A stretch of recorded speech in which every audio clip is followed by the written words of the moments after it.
back to Dr. Noah's Protandim Nerve2 activator update, and I go through the scientific literature. Also, I have different alerts on my computer to try to find out what this exciting type of product Protandim does. As we've talked about before in some of my lectures, it goes beyond just antioxidants. It goes actually into genetic engineering, and one of the particular types of enzymes that basically it's able to upregulate or turn on is catalase up to 1,200%. So in this most recent article here in the British Cancer 2011, which is right here, is kind of interesting is that they're looking into different types of novel ways to be able to deal with breast cancer. Now, breast cancer is very devastating. It's a lot of money that's really spent. This is from the American Cancer Society. And as you can see here, there's really not that much change in survival from 1930 to the present time. So that's not really the answer here. That's what's called reactive care. Wait until you have the problem and then it's kind of too late. Of course, holistic and functional doctors wanted to prevent that, and that's what I devoted my time and effort with my patients and also the research. What was interesting in the study here, and this is the quotation, again, this is a drug journal, British Medical Journal of Cancer, states here that therefore increasing the antioxidant capacity of the mitochondria, which is like a little engine into your cell, could be a rational therapeutic approach for invasive breast cancer. So that's how powerful this is. I know they like to kind of give you the smoke and mirrors about chemotherapy, radiation, and surgery, and we can talk about that other time, about how successful that is.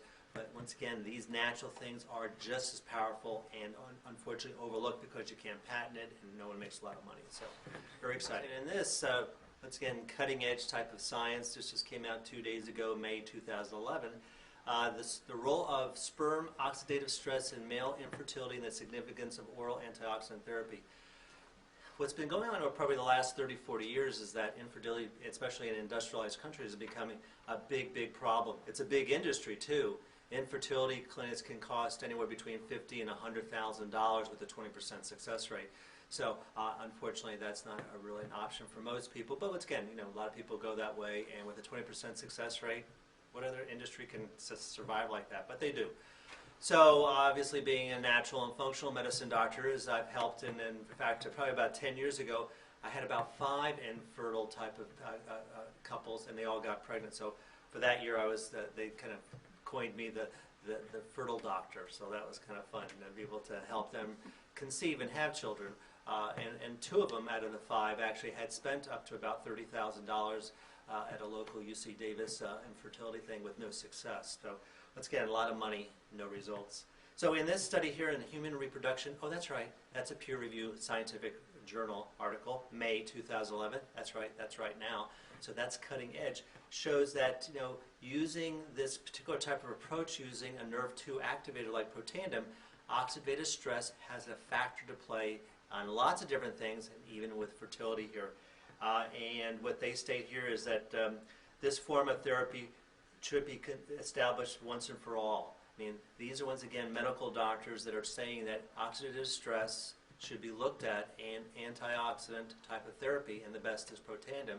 As we've talked about before, you can do the one-to-one from a direct type of antioxidant to free radicals, or like Protandim does, 1 to 1,000,000, which is indirect by increasing enzymes like catalase and glutathione and SOD, which is the more effective way, and that's why it's such a revolutionary type of product and why it has such an impact. So, infertile, Protandim, so says the science. And in this kind of exciting article, this just shows you how advanced I am. This is a publication, a Radiation Research Journal, June 2011. Hey, it's still May, so I'm actually going into the future. So this is just an early publication of this particular type of research article. And it's interesting, it actually comes from the University of Pittsburgh. Pittsburgh is actually the 3rd leading cancer research center, if not in the country, in the world. Those also we've talked about is that the head of the University of Pittsburgh, a little off the topic there, but still similar like that, he, about a couple years ago, had a big memo to 3,000 of his workers saying cell phones are dangerous. Now, that was kind of suppressed. Here's the 3rd leading researcher in cancer freaking out and actually concerned like that. But anyway, he just published, and this was commissioned by the NASA and Johnson Space Center, because they wanted to look into look into what happens to when cosmonauts and astronauts go into space. As we know, is when we fly in airplanes or around nuclear power plants, exposure to radiation, and that can cause lots of different types of problems, little things like cancer. So they commissioned this study, and they were able to find out that, now these happen to be mice because they're not going to expose 9,500 milligauss exposure to people, and they found out that the ones that were those on a diet of antioxidants who survived 30 days or longer after exposure had an 80% survival rate at 250 compared to 30% that didn't have that. Did you hear that? 80 versus 30% by taking a good antioxidant. And so Protandim being the best antioxidant because it actually works on what's called indirect. It works increasing different types of enzymes that produce, like glutathione, 300%, SOD, catalase, these type of internal type of antioxidants. So with people concerned about radiation, whether or not from Japan or just from the environment from flying, I just flew down and gave some information to a friend of mine who's a flight attendant. There are studies showing, and maybe we can do a little mini one. Next one we do is that flight attendants and pilots have an increase in terms of cancer because the higher you go up into space, the more radiation you have. So you're exposed to more radiation you have, the more type of cancer that you have. So as the author here said, I believe that this is the strongest proof yet that nutritional supplementation can truly help even the most adverse environmental conditions, outer space with radiation. So these are drug doctors saying that. So that shows you how powerful that is.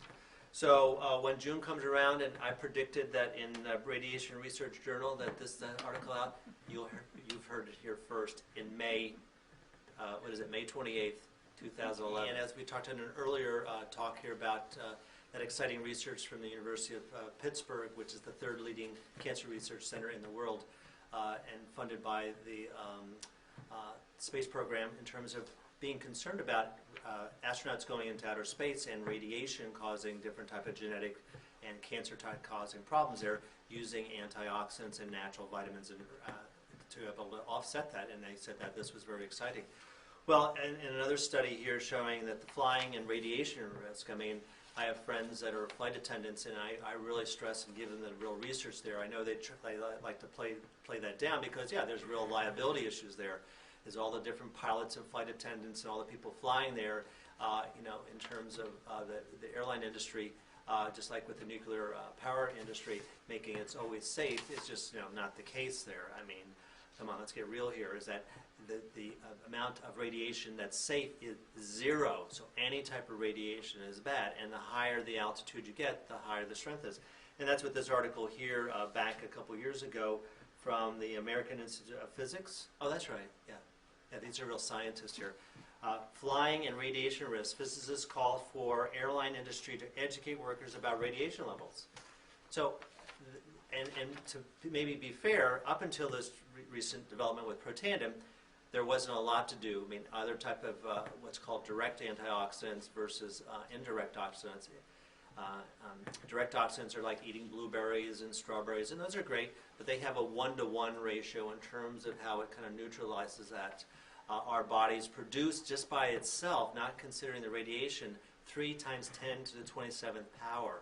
So that's 6 trillion, which is way beyond how many blueberries you can kind of eat like that. So a better system is using what's called nerve 2 activation, talking to the genes of the body and producing very, very strong antioxidants like SOD, glutathione, catalase, to be able to increase that by not 1-to-1, but 1 to 1,000,000 per second. So it's a lot more effective way.